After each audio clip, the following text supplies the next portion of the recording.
तो देखिए हमारा सबसे पहला टॉपिक है मीन, अर्थमेटिक मीन, इसे डिनोट करते हैं एक्स बार से। तो अर्थमेटिक मीन कैसे निकाला जाता है, जैसे आपके पास ऑब्जर्वेशन दे रखा है एन ऑब्जर्वेशन, तो जब आप मीन निकालेंगे तो क्या करेंगे, सम ऑफ ऑब्जर्वेशन यानी कि सारे ऑब्जर्वेशन को ऐड कर देंगे और नंबर ऑफ ऑब्जर्वेशन से क्या कर देंगे, डिवाइड कर देंगे। और साथ साथ अगर आपके पास फ्रीक्वेंसी दे रखा हो, फ्रीक्वेंसी किसी ऑब्जर्वेशन के साथ फ्रीक्वेंसी दे रखा हो, यानी अगर x12 है वो 5 बार है, 5 यहाँ पे लिखा हो वो 3 बार है, तो अगर ये फ्रीक्वेंसी के फॉर्म में दिया हो तो आप मीन कैसे निकालेंगे, सिग्मा FI/XI यानी FI/XI जो आएगा उसको ऐड कर देंगे अपॉन में सिग्मा FI यानी इसका जो फ्रीक्वेंसी का जो सम आएगा उससे क्या कर देंगे, डिवाइड कर देंगे। सिग्मा FI/XI अपॉन में कैपिटल N, कैपिटल N क्या है, इस फ्रीक्वेंसी का सम। देखिए नेक्स्ट टॉपिक है change of origin and change of scale. अगर आपके पास ये गिवन डेटा है और इस डेटा में ईच एलिमेंट को अगर आप कोई नंबर से ऐड या सब्ट्रैक्ट कर देते हैं तो उसे बोलते हैं चेंज ऑफ ओरिजिन। अगर आप डेटा में कुछ ऐड या सब्ट्रैक्ट कर देते हैं तो वो क्या कहलाता है, चेंज ऑफ ओरिजिन। और अगर सारे डेटा में किसी नंबर का मल्टीप्लाई कर देते हैं या फिर उस डेटा को किसी नंबर से डिवाइड कर देते हैं तो इसे हम क्या बोलते हैं, चेंज ऑफ स्केल। यानी ऐड सब्ट्रैक्ट होगा तो चेंज ऑफ ओरिजिन और मल्टीप्लाई डिवाइड होगा डेटा में तो क्या हो जाएगा, चेंज ऑफ ओरिजिन। जैसे ये हमारे पास ऑब्जर्वेशन दे रखा है x1 से लेकर xn तक और इसका मीन क्या है, x बार। अगर हमने इस डेटा को किसी नंबर से ऐड कर दिया यानी कि x1 + 2 कर दिया, x2 + 2 कर दिया, x3 + 2 कर दिया और xn + 2 कर दिया, यानी कि ईच एलिमेंट में 2 ऐड कर दिया तो इसका जो नया मीन होगा उसमें भी क्या हो जाएगा, 2 ऐड हो जाएगा। और अगर हमने 2 माइनस कर दिया, ईच एलिमेंट में से हमने 2 क्या कर दिया, माइनस कर दिया, तो मीन में से भी क्या हो जाएगा, 2 माइनस हो जाएगा।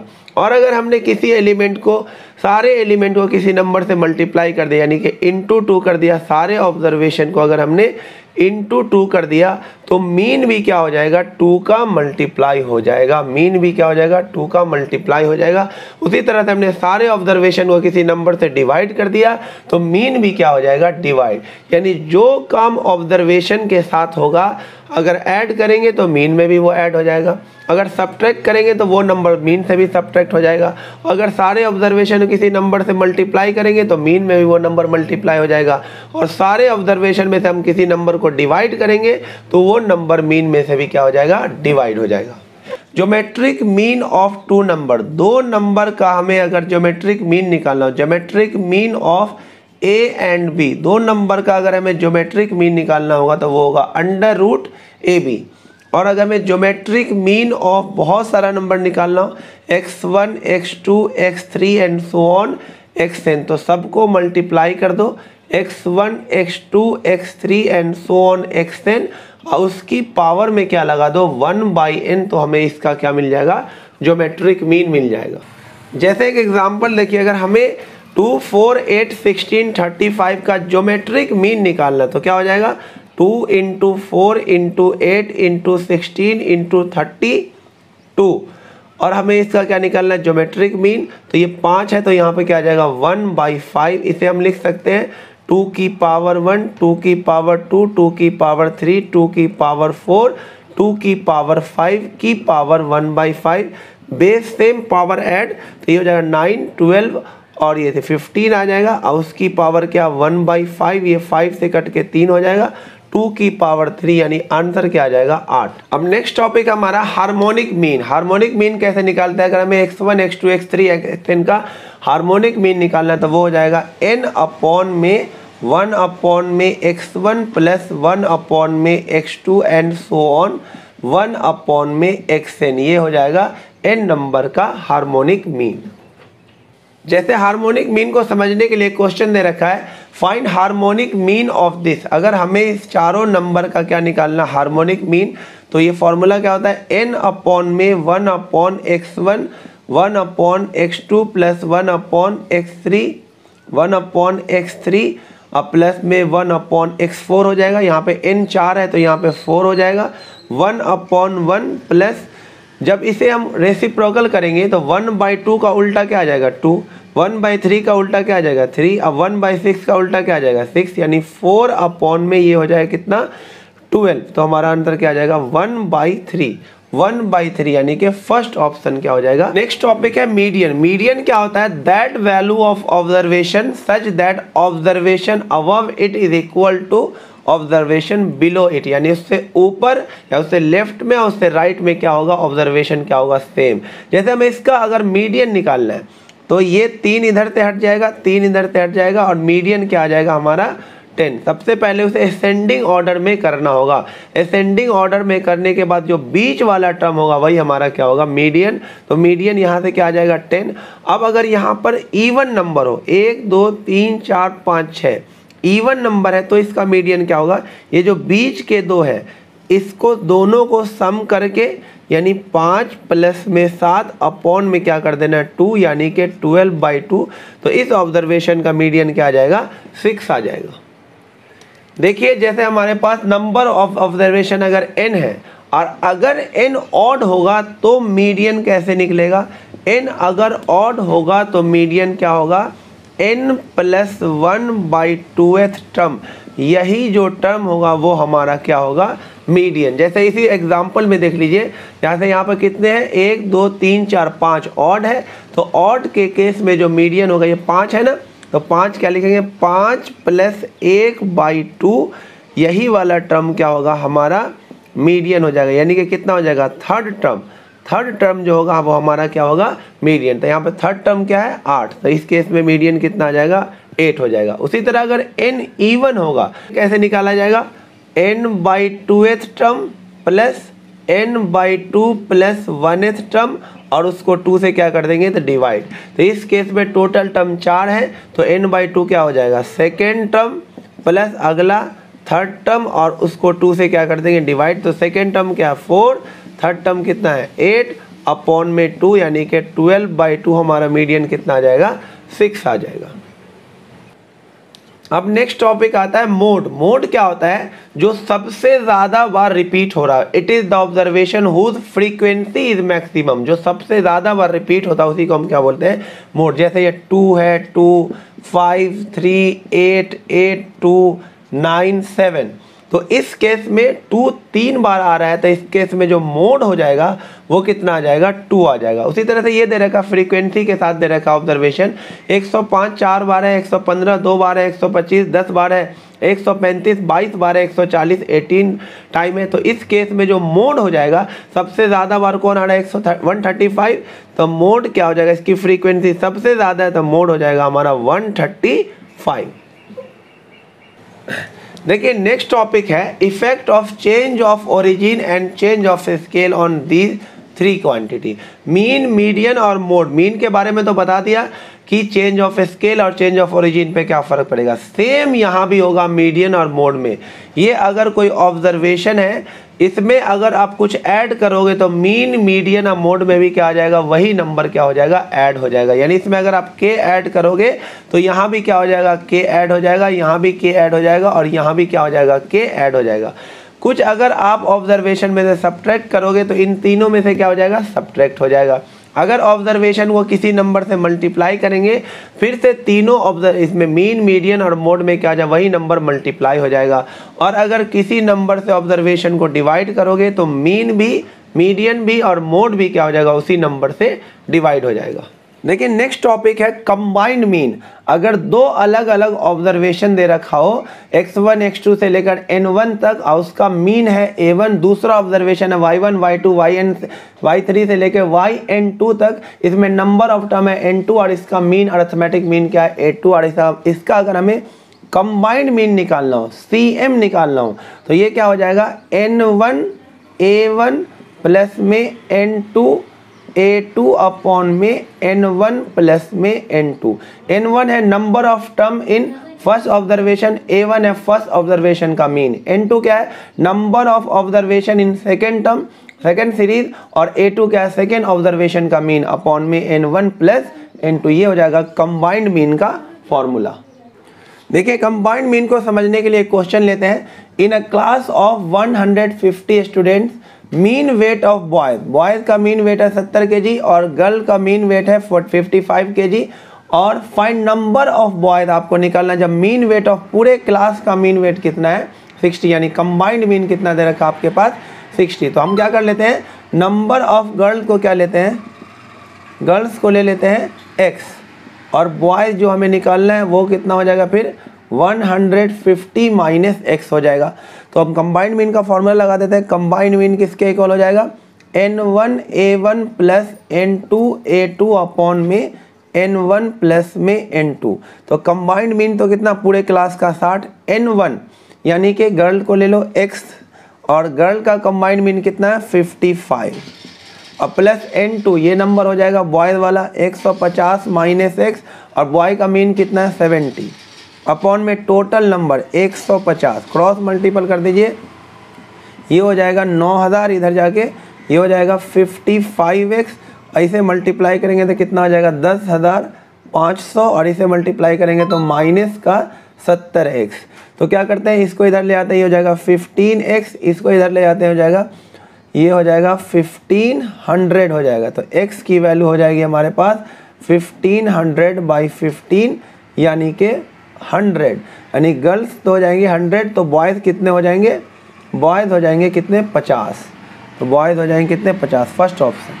Mean deviation about mean, mean deviation about mean के लिए आपको जो रिजल्ट याद रखना वो क्या होगा, सिग्मा xi माइनस x बार का मोड अपॉन में n।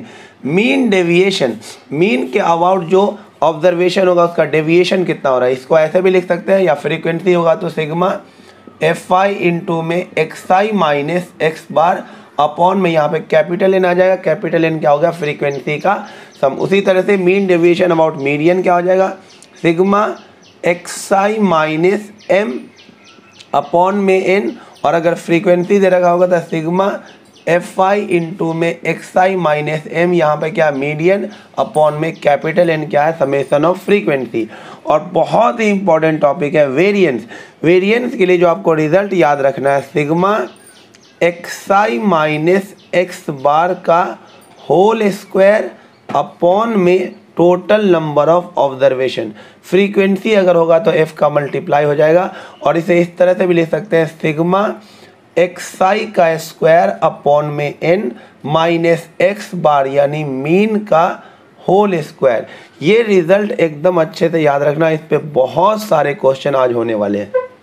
तो देखिए अब हमारा नेक्स्ट टॉपिक है स्टैंडर्ड डेविएशन। तो स्टैंडर्ड डेविएशन कैसे निकालेंगे, कुछ नहीं करना, जो हमारा वेरिएंस आएगा, जो हमारा वेरिएंस आएगा उसी का अंडर रूट ले लेंगे तो हमें क्या मिल जाएगा standard deviation. Coefficient of variation कैसे निकालेंगे, कोफिशिएंट ऑफ वेरिएशन का फॉर्मूला होगा स्टैंडर्ड डेविएशन अपॉन में मीन इनटू में 100, ये होगा, ये भी रिजल्ट आपको याद रखना है। अब देखिए नेक्स्ट हमारे पास एक मैजिक नोट है, काफ़ी इंपॉर्टेंट। मैजिक नोट में क्या है कि अगर चेंज ऑफ ओरिजिन होगा, यानी ऑब्जर्वेशन में कुछ ऐड या सब्ट्रैक्ट करेंगे, तो ना तो वेरिएंस ना तो स्टैंडर्ड डेविएशन, ये सब का सब क्या रहेगा रिमेन सेम, यानी इस पे कोई फर्क नहीं पड़ेगा। चेंज ऑफ ओरिजिन का ना तो वेरिएंस पे फर्क पड़ता है ना तो स्टैंडर्ड डेविएशन पे।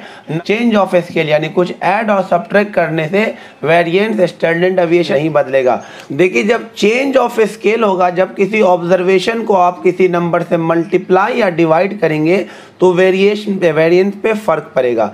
अगर ऑब्जर्वेशन ईच ऑब्जर्वेशन को k का मल्टीप्लाई कर दिया गया है तो वेरिएंस जो होगा वो k स्क्वायर टाइम्स हो जाएगा। जो पहले वाला वेरिएंस होगा उसका k स्क्वायर टाइम होगा, यानी अगर आपने ईच ऑब्जर्वेशन को 2 का मल्टीप्लाई कर दिया है तो वेरिएंस क्या हो जाएगा 4 टाइम्स हो जाएगा। उसी तरह अगर ईच ऑब्जर्वेशन को k से डिवाइड कर दिया तो वेरिएंस क्या हो जाएगा 1/k स्क्वायर टाइम्स हो जाएगा।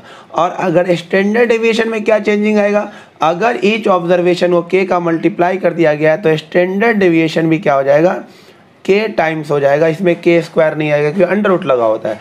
और अगर k से डिवाइड करेंगे तो क्या हो जाएगा 1/k टाइम्स हो जाएगा स्टैंडर्ड। अगला टॉपिक है कोरिलेशन। कोरिलेशन का मतलब दो वेरिएबल में रिलेशन, यानी x और y में क्या रिलेशन है, यानी कि x के चेंज होने से y कैसे चेंज हो रहा है या y के चेंज होने से x कैसे चेंज हो रहा है, उसे हम बोलेंगे कोरिलेशन। 3 तरह का होगा, मेन, पॉजिटिव, नेगेटिव और zero correlation.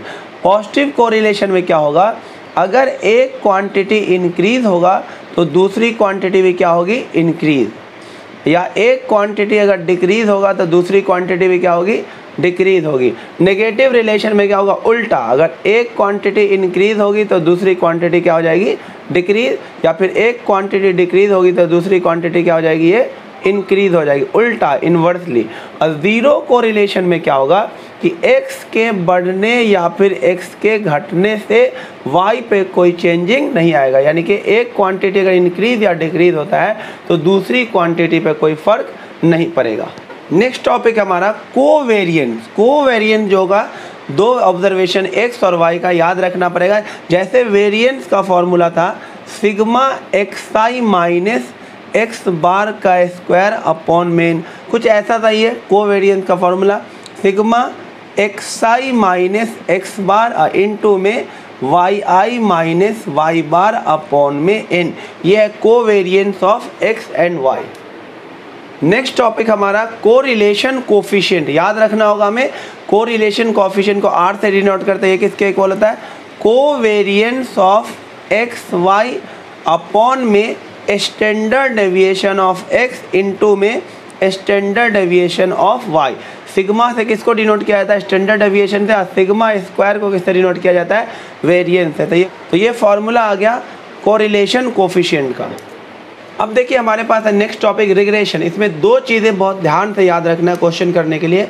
Regression coefficient of x on y, हमें रिग्रेशन कोफिशिएंट निकालना होगा अगर x का किस पे, y पे, तो उसका फॉर्मूला क्या हो जाएगा, correlation coefficient into standard deviation of x upon में स्टैंडर्ड डेविएशन ऑफ y।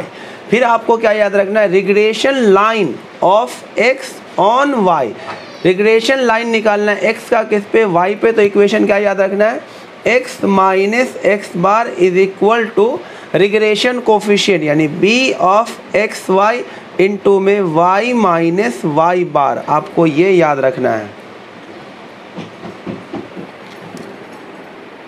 और अगर यही आपसे पूछा जाए regression coefficient of y on x, अगर आपसे पूछा जाए तो ये बन जाएगा regression coefficient of y on x, और इसका फॉर्मूला हो जाएगा y ऑफ x का, ये ऊपर आ जाएगा standard deviation of y upon में स्टैंडर्ड डेविएशन ऑफ x। उसी तरह से regression line of y on x अगर आपसे पूछा जाए तो इक्वेशन क्या हो जाएगा, अब इक्वेशन हो जाएगा y minus y bar is equal to regression coefficient of y on x into में x माइनस एक्स बार, ये हो जाएगा equation of regression line. Next है, हमें इस नोट को बड़े ध्यान से याद रखना। अगर हमारे पास कोरिलेशन कोफिशिएंट r अगर 0 दे रखा हो तो इसका मतलब होगा जो रिग्रेशन लाइन होगा वो परपेंडिकुलर टू ईच अदर होगा, और अगर हमारे पास कोरिलेशन कोफिशिएंट जो हो वो प्लस माइनस 1 दे रखा होगा तो रिग्रेशन लाइन क्या होगा, पैरेलल टू ईच अदर। देखिए एक छोटा सा नोट आपको और याद रखना है रिग्रेशन कोफिशिएंट से रिलेटेड, दोनों का दोनों कोफिशिएंट ऑफ रिग्रेशन जो होगा या तो दोनों का दोनों पॉजिटिव होगा या तो दोनों का दोनों क्या होगा, नेगेटिव। दोनों अपोजिट साइन का नहीं होगा, या तो दोनों पॉजिटिव होगा या तो दोनों क्या होगा, नेगेटिव होगा। एक बात आपको ये याद रखना है। और regression coefficient of x on y और regression coefficient of y on x, इन दोनों का जो प्रोडक्ट होगा ऑलवेज क्या होगा, 0 से ज़्यादा और 1 या 1 से क्या होगा, कम होगा। ये दोनों पॉइंट आपको याद रखना है। देखिए क्वेश्चन है एनडीए 2017 का, जिसमें बोला which of the following can be considered as appropriate pair of value of regression coefficient of y on x, यानी कि regression coefficient of y on x and regression coefficient of x and y, कौन सा pair appropriate हो सकता है। इसके लिए दो चीज़ आपको याद रखना है कि दोनों कोफिशिएंट या तो प्लस होगा या तो दोनों कोफिशिएंट क्या होगा, माइनस। तो ना तो ये ऑप्शन होगा ना तो ये ऑप्शन है, क्योंकि इसमें एक प्लस है एक माइनस है, क्योंकि रिग्रेशन कोफिशिएंट या तो दोनों प्लस होगा या तो दोनों माइनस। दूसरी बात इसमें क्या याद रखनी है, दोनों कोफिशिएंट का जो प्रोडक्ट होता है वो क्या होता है, 0 से ज़्यादा और लेस देन इक्वल टू क्या होता है, 1। और जब इसका प्रोडक्ट करेंगे तो ये आ जाएगा 10/9 आ जाएगा, जो कि ग्रेटर देन 1 है, तो ये भी ऑप्शन गलत हो गया। तो कौन सा ऑप्शन सही हो जाएगा, फर्स्ट ऑप्शन।